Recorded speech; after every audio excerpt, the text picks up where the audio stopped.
Jesus, em seus ensinamentos, ele sempre falou por parábolas e de um jeito que fosse bem inteligível para todos os ouvintes, quer aqueles que eram um pouco mais estudados, quer aqueles que tinham menos estudo.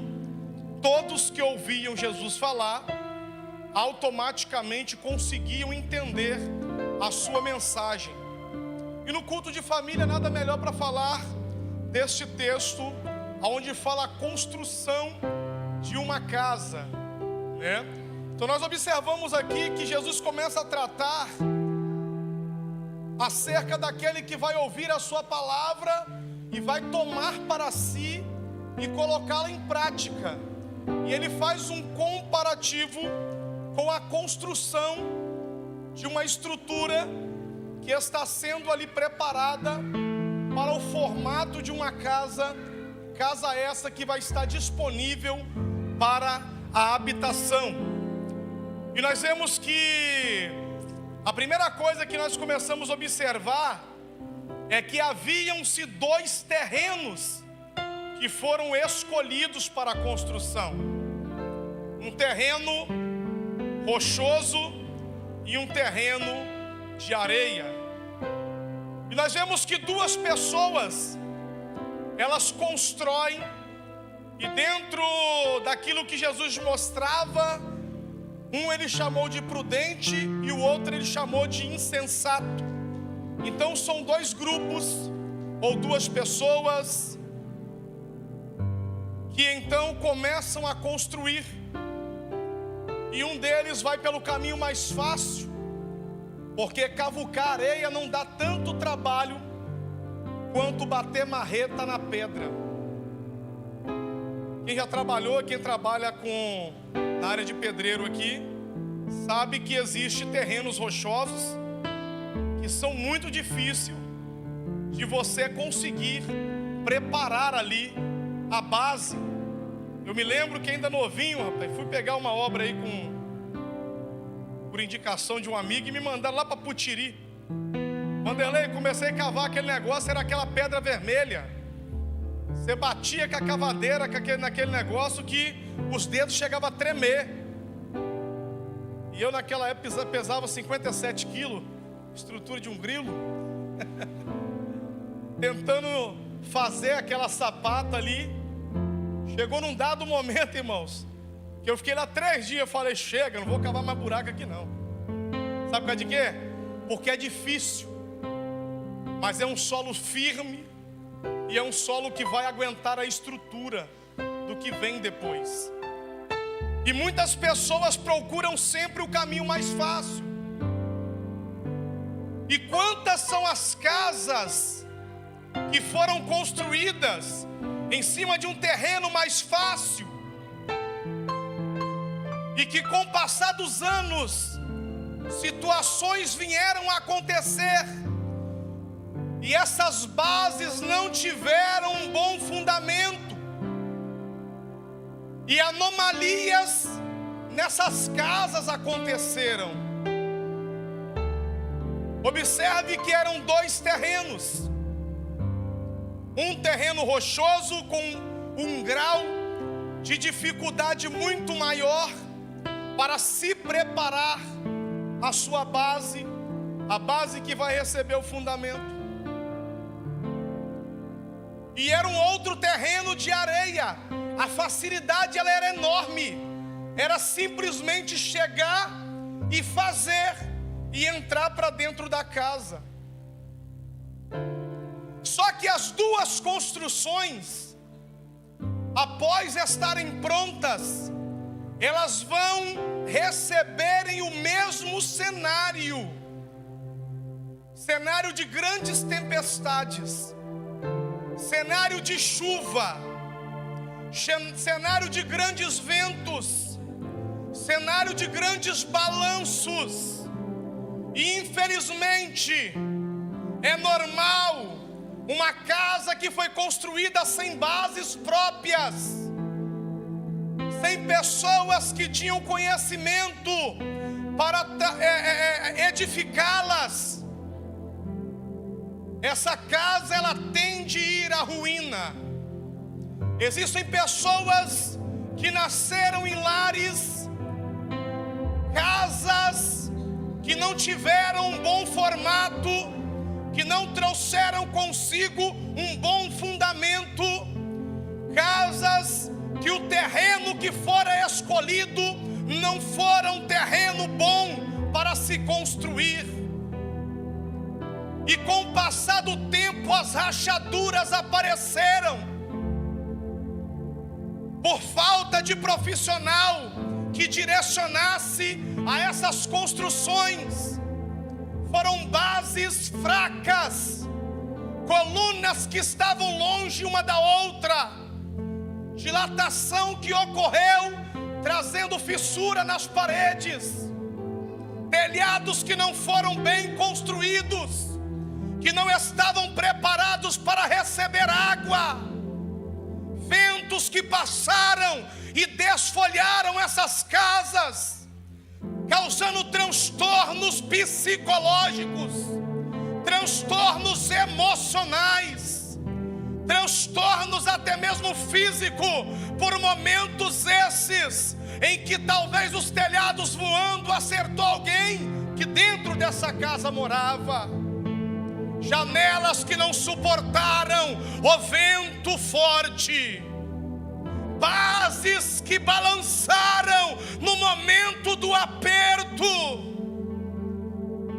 Só que essas pessoas precisam entender que o mestre que fundou o universo, que assentou sobre ele o firmamento, que é especialista em reconstruir obras mal construídas, ele está aqui para edificar de novo, para trazer estrutura onde não foi feita com sabedoria.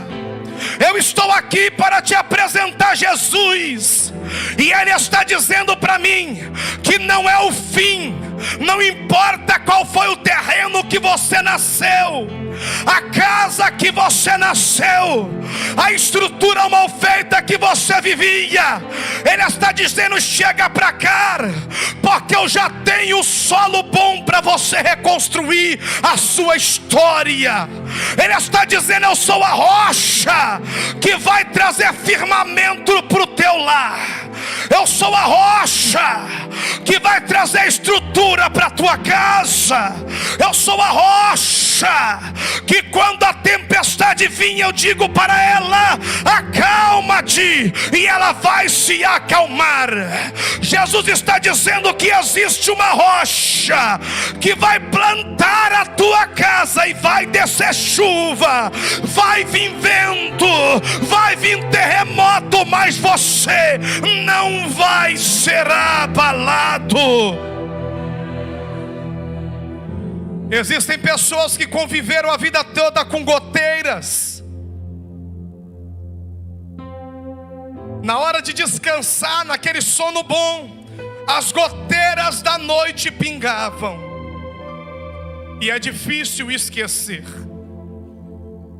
Existem pessoas que trazem consigo situações ocultas, que aconteceu dentro de lares mal planejados, mal construídos, relações que se juntaram-se e se dissolveram, causando transtorno em, aleluia, crianças que cresceram sofrendo nas suas adolescências e se tornaram adultos com vulnerabilidade psicológica. Só que aquele também que está aqui, ele é psicólogo, e ele está pronto para ouvir você falar, jogar para fora tudo isso que te trouxe mal. Ele está aqui para colocar as coisas no lugar. O casamento é uma união indissolúvel, que segundo a Bíblia diz que aquilo que Deus uniu não pode separar o homem. Quando nós olhamos a palavra unir, aleluia, no hebraico original, nós observamos que ela tende o sentido ou a aplicação de colar, de juntar, de aderir. Um casamento, quando ele é formado e apresentado diante de Deus, é, aleluia, a união de duas pessoas que estão dispostas a enfrentar a batida da marreta na rocha, a batida da picareta no solo, aleluia, a mexida da massa do concreto, as ferragens que vão ser assentadas, os tijolos que vão serem, aleluia, edificados, levantando paredes. Tudo isso será uma história em formação, uma história que irá se iniciar talvez com dores e com dificuldades. Mas uma coisa eu tenho para te dizer: não faça sem a direção do arquiteto Jesus, porque ele já desenhou o que tem para você. Tem muitas pessoas procurando o caminho mais fácil, ou o arquiteto mais barato, e aí lá na frente acontece problemas e você não tem a quem recorrer. Antes de iniciar tal obra chamada casamento, procure Jesus para direcionar você, porque há coisas que podem acontecer no meio do caminho que serão irreparáveis, danos irreparáveis. E nós vemos que o casamento, ele é, portanto, não somente um contrato civil, como estão tratando, ou uma exigência social. O casamento, ele não é um contrato civil, aonde eu hoje assino e amanhã eu rasgo e eu já procuro uma outra pessoa para se assentar comigo e fazer um novo contrato. Não é. Embora que alguns estão tentando empurrar de garganta abaixo, querendo que aceita-se dentro da instituição que Jesus Cristo um dia erigiu e deu firmeza em si próprio, que é a rocha. Alguns querem fazer bagunça. Eu não estou dizendo de casos à parte, aonde nós temos conselhos com homens de Deus preparados para ligar na terra e ligar no céu, irmãos. Ninguém é obrigado a viver com quem te espanca, mas você tem um pastor para você expor o seu problema. Ninguém é obrigado a viver com quem está dentro da sua casa traficando droga, colocando você em risco. Você tem um pastor para você sentar e tratar o seu caso. Existem casos que dentro da sala são resolvidos, mas há um grupo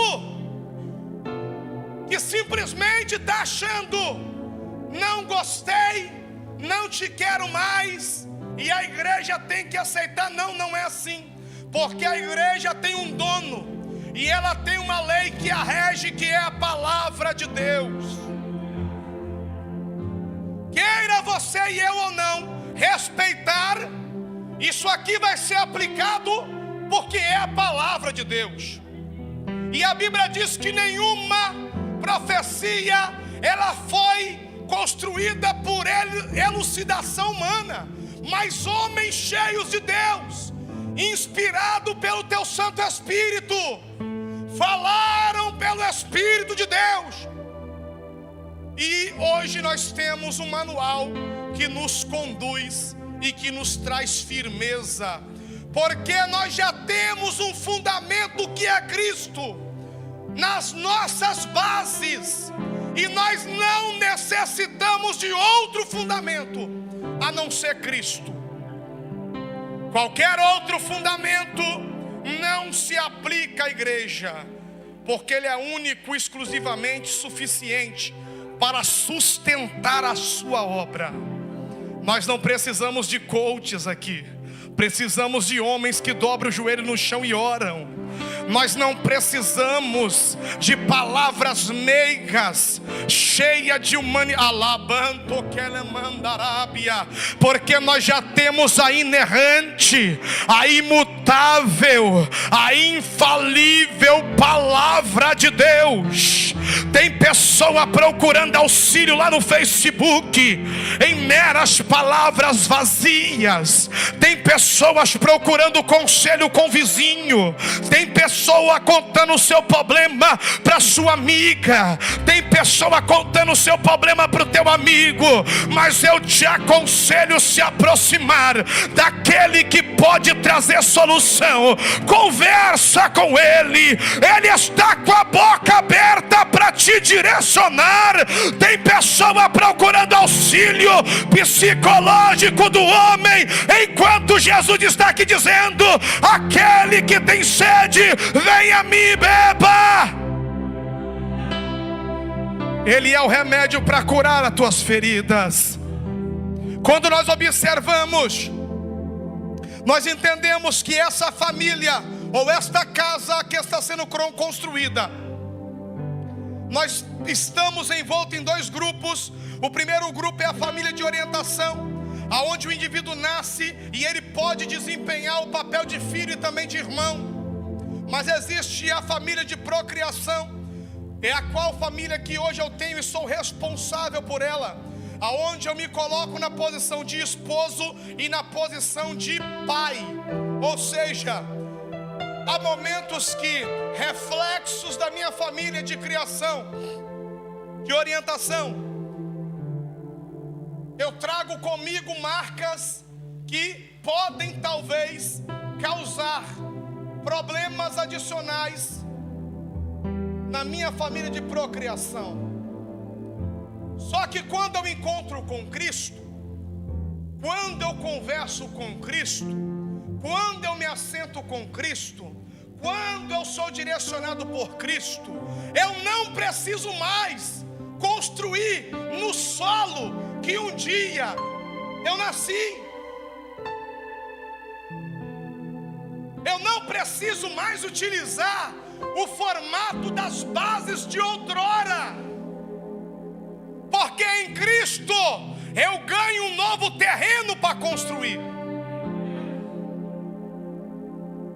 Em Cristo eu ganho alguém que tem entendimento e que vai me direcionar qual a ferragem eu preciso usar na minha obra, qual é o tamanho da sapata que vai ser cavada nessa rocha, o tipo da massa de concreto que eu vou fazer. Ele vai me instruir, Ele vai me direcionar, Ele vai me preparar bons profissionais que me ajudarão a edificar uma casa que no dia da angústia, que no dia da batalha, que no dia da tempestade, ela não vai trazer consigo rachaduras. Não vai ter mais aquelas goteiras do dia chuvoso.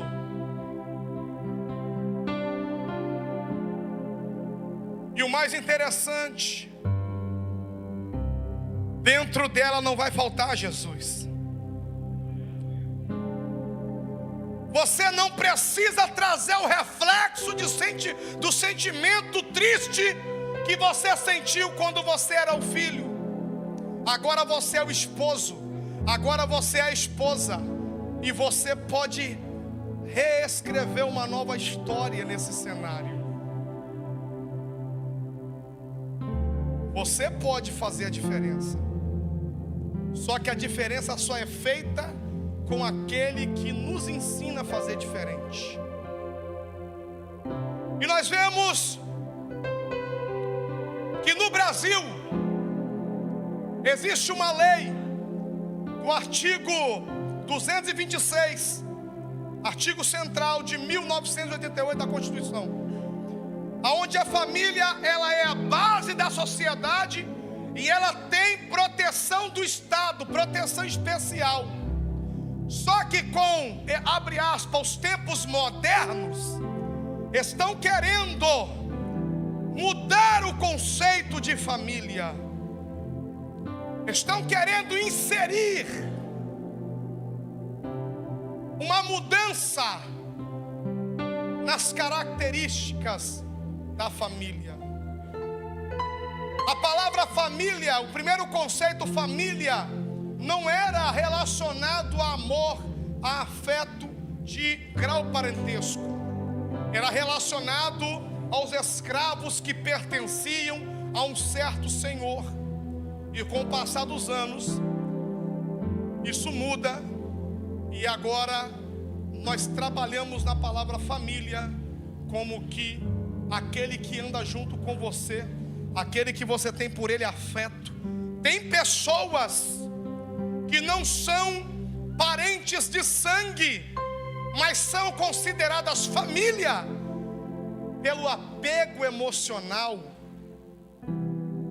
pelo afeto que os une.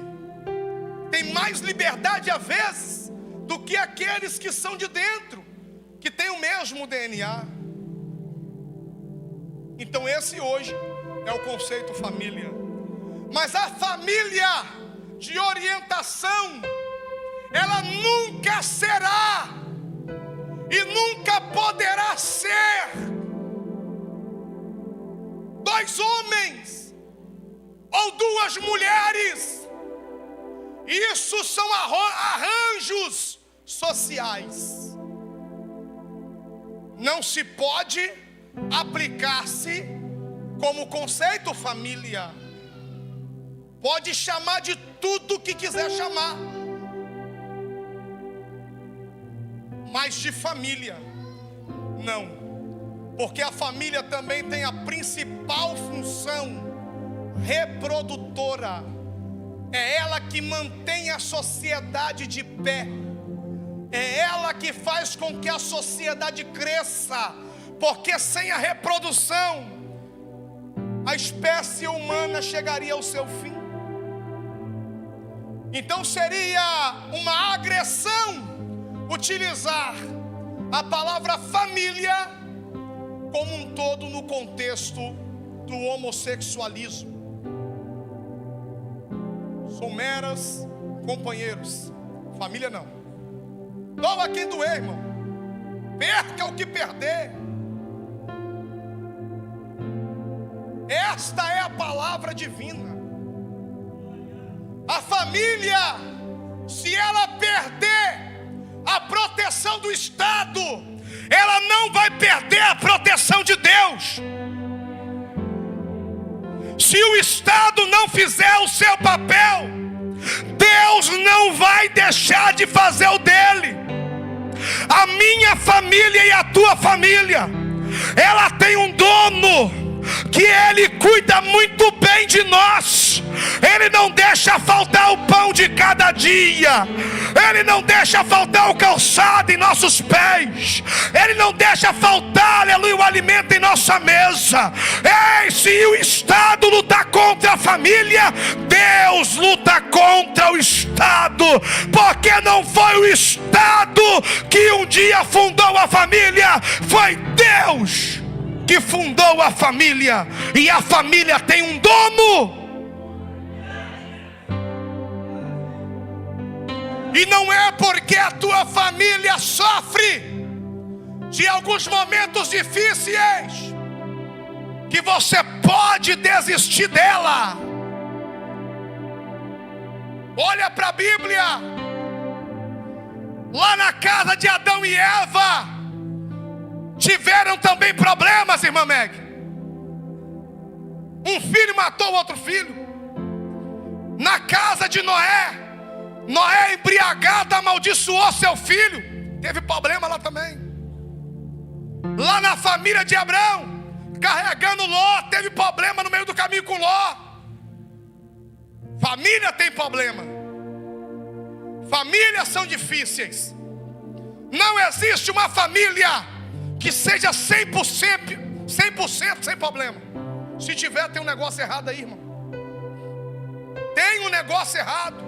Porque se a Bíblia me apresenta famílias que passaram por turbulências e eram família de homens de Deus, famílias que Deus chamou de amigo. Moisés teve problema com seus irmãos quando queriam ter a intimidade que Moisés tinha com Deus, e Deus toca na sua irmã. Problemas. É natural uma família ter problema, mas Jesus tem que estar lá. Jesus tem que estar lá para te ajudar a resolver o problema, porque senão você vai criar mais problema. Não é porque a tua família passou por uma turbulência que ela vai deixar de ser a tua família.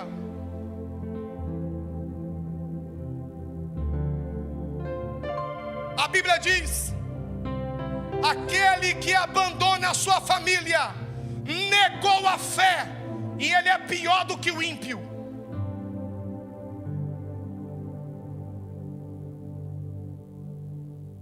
Deus ama a família. E o que é que mantém uma família de pé, irmão Eder? É o espírito perdoador que só se ganha na oração. E se a minha família me irritar, todo dia você vai perdoar e vai amar ela.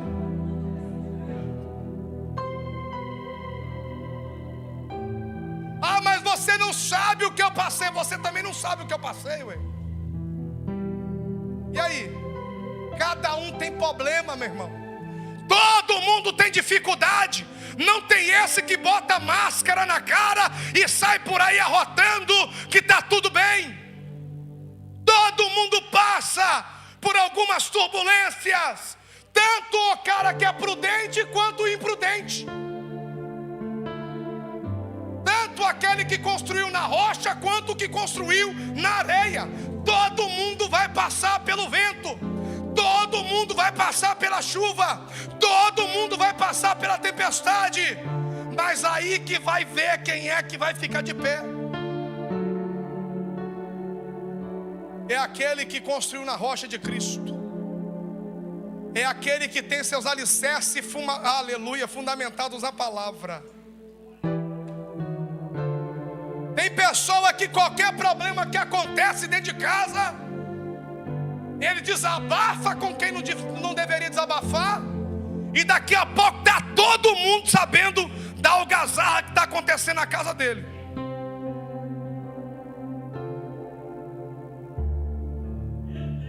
E muitas das vezes são coisas fáceis de resolver, mas o fermento que foi lançado fez o pão crescer demais, né? Ficou difícil resolver o problema.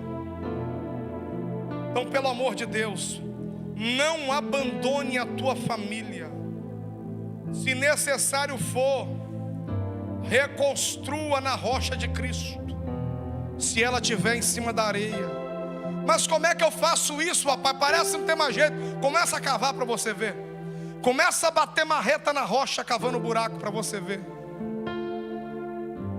Quando você olhar, do teu lado vai estar Jesus fazendo o fundamento da tua casa. Uraba Xandará, Uribandubina Candobinas. Há momentos que Deus vai criar situação para você dar jeito na tua vida, irmão. Eu estava acostumado a morar numa parede do lado da casa da minha mãe, e Deus me deu um sonho que meu pai ia chegar bêbado, querendo me pegar, e uma semana depois papai chegou igualzinho no sonho. E no sonho Ezequias, que é muito amigo meu, o cantor Ezequias, me arrumava uma casa com uma laje imensa, rapaz. Rapaz. E ele ia lá em casa, pegava os meus móveis, colocava no carro e me levava para lá. E aconteceu do mesmo jeito. Meu pai começou a brigar comigo sem ter razão alguma. Eu tinha um carro e uma moto, botei as coisinhas no carro, peguei a moto, liguei para Ezequias. Wendel, eu tenho uma casa vazia aqui, rapaz. Quando eu cheguei na casa, a laje era igualzinha do sonho. Ele não me cobrou nada para ficar lá, igualzinho no sonho. E eu tive que dar jeito, irmão. Com 3 meses eu tive que fazer um pequeno barraco. e pular para dentro com a minha baixinha. E eu vou falar para vocês, tivemos que cavar, tivemos que bater concreto, tivemos que se virar, porque eu já estava no meio da tempestade. E nem toda tempestade é o inimigo que manda, não. Tem coisa que é para você despertar e você acordar, que agora você é um chefe de família, e que a tua família não pode ficar no meio do vento. Você vai ter que cavar buraco, você vai ter que bater massa, virar concreto. Nem tudo que parece ser ruim, de verdade é ruim. Às vezes é o começo de uma nova história, porque eu tinha construído no terreno dos meus pais, na areia que meu pai construiu, uma zona de problema.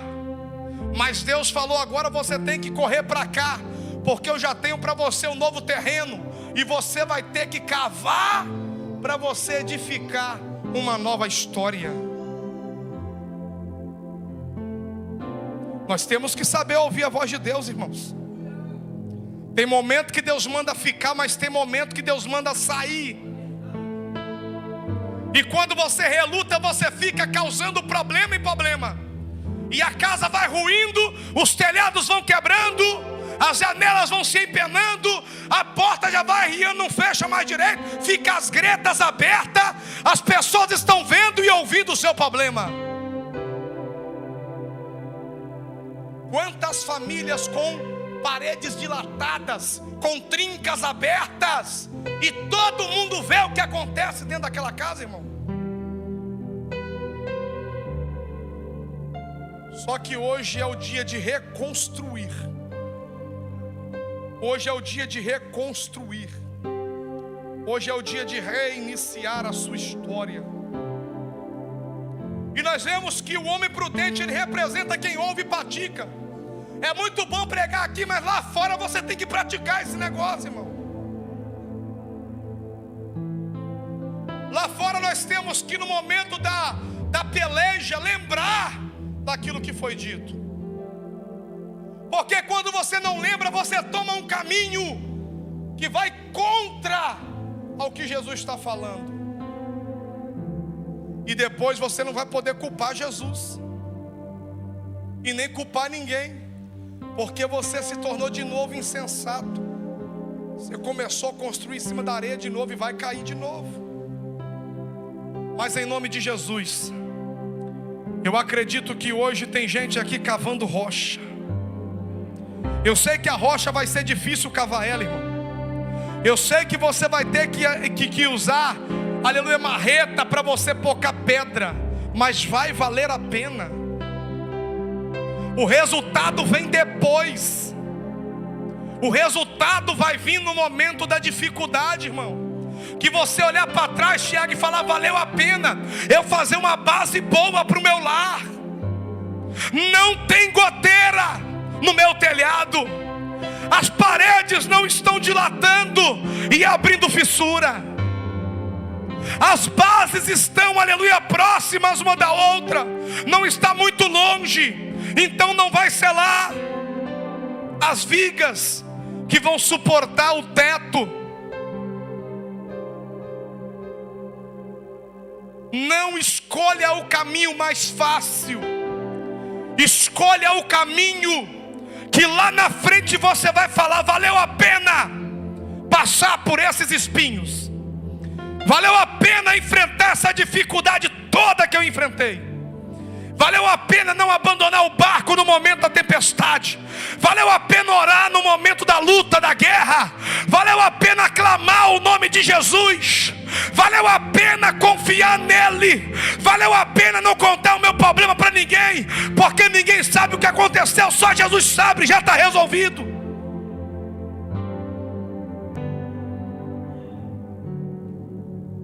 Valeu a pena seguir a Bíblia como manual. Eu acho que a maior decepção para o cristão é passar por uma situação que a Bíblia já tinha falado para ele não passar, e ele foi lá e teimou e passou, e está no vento. Aí toda hora que ele abre a Bíblia, rapaz, A Bíblia falou para mim não fazer isso, eu fiz. Se eu tivesse dado crédito, se eu tivesse ouvido aquela palavra e colocado ela em prática, eu não estaria no vento que eu estou. E o problema, sabe qual que é? Que quando a casa cai, amados, não é só você não. Você vai mexer com o sentimento, com o psicológico de quem está com você. Você vai abalar a mente dos teus filhos. Você vai abalar a sua esposa ou o seu esposo. Você vai abalar o seu círculo de amizade. Ou você vai abalar a igreja que você congrega. Ou você vai abalar o lugar que te conhecem. Não é só você que sofre. Não é só você que paga o preço. Já viu quando o balde de tinta ele cai? Quanto mais alto ele tiver, ele joga a tinta e mela tudo que está em volta.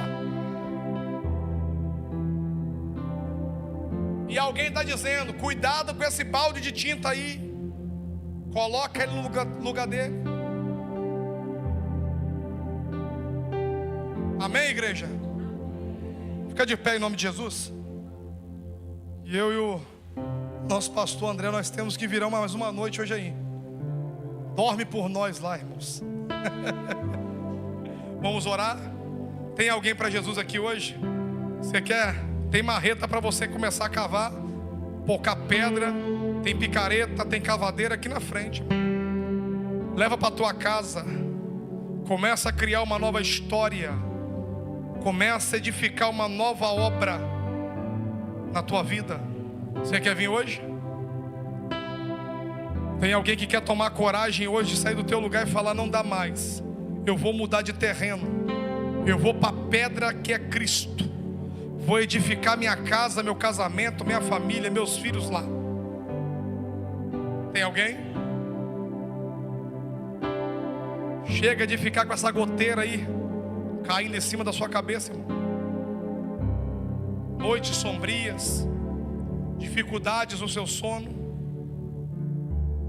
Tem alguém que você vê que seu espírito está clamando, pedindo para você tomar uma decisão. Eu sei que os cuidados da vida, eu sei que os embaraços materiais, eu sei que essas coisas atrapalham um pouco você tomar a sua decisão. Mas eu sei também que você não precisa se preocupar.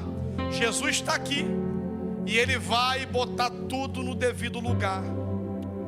Você que veio de outro estado, talvez está aqui e você quer voltar para casa diferente. Você sente que você precisa levar algo novo para lá. Eu não sei por que eu estou dizendo isso, mas talvez tenha alguém aqui que você sabe que você veio precisando de ouvir uma mensagem que falaria ao seu coração. Aleluia. Eu vou orar. Se você quiser sair do teu lugar, você saia. E nós vamos dando aqui continuação no término do culto, amém? Ora comigo, igreja. Soberano Deus e eterno Pai, Altíssimo Deus poderoso, Criador dos céus e da terra, eu quero entregar neste momento, ó Deus amado, a vida de cada um dos teus filhos que ouviram esta palavra na noite deste dia. Ó Deus amado, não permita com que saiam daqui da forma que entraram. Ó Deus, aqueles que estavam angustiados, ó Deus, que o Senhor venha trazer sobre eles, meu Pai, o acalento da Tua palavra. Que o Senhor venha, meu Pai do céu, trazer paz em seus corações. Aquele que estava com turbulência no seu casamento, aquele que estava passando por situação difícil na vida de seus filhos, pelo poder que há no nome de Jesus, ó Deus, que caia por terra todo esse amarre, todo esse levante, toda essa obra de Satanás, toda essa obra feita para destruição, ó Deus. Ó Pai, aquela bandeja, aquela armadilha que o diabo tinha preparado para destruir essa casa, não vai destruir, porque há poder no nome de Jesus. Eu creio, Senhor Deus, que é noite de vitória. Eu estou profetizando, meu Pai amado, uma nova história sobre essa família, Deus. Visita os parentes do teu povo de perto, visita os parentes de longe. Aquele que está com inimizade com alguém na sua casa, dá para ele um coração perdoador. Quebra essa maldição hoje, pelo poder que há no nome de Jesus. E a igreja diz comigo: glória a Deus.